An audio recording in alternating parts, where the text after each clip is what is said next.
Company Dynetics was picked as one of the 11 that will conduct studies and produce prototypes of the human landers to be used in the Artemis missions aboard SLS. The company is also working on NASA's Artemis mission with the goal of landing astronauts back on the moon by 2024. Way 31 Stephen Dilsizian shows us how looking back at Apollo 11 actually helps teams move forward.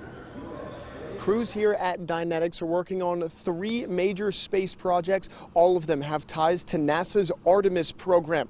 Now, the person overseeing all of these projects tells me it's the success from the Apollo 11 mission that drives his team. The time that was put into making that happen back then is an inspiration to us. Andy Crocker oversees the major space exploration projects that Dynetics is working on.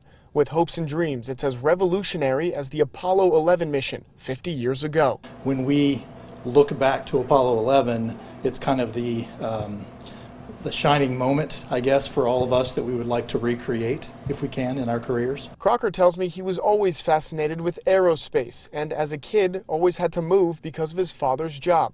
But he knew eventually he'd land in Huntsville, the place where he says all space projects must go through. It really all built on what Von Braun and his team started 50 plus years ago.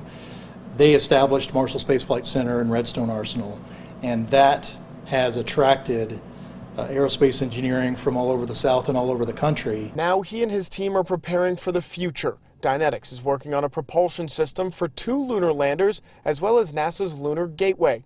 The Lunar Gateway will serve as a space station in the lunar orbit and will be a location for astronauts to go before they go to the moon and back.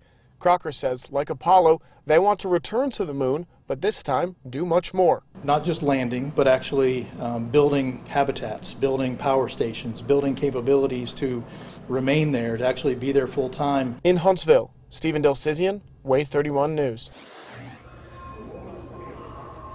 Thanks, Stephen. Now, the 2 lunar landers that Dynetics is working on are scheduled to land on the moon in 2020 and 2024.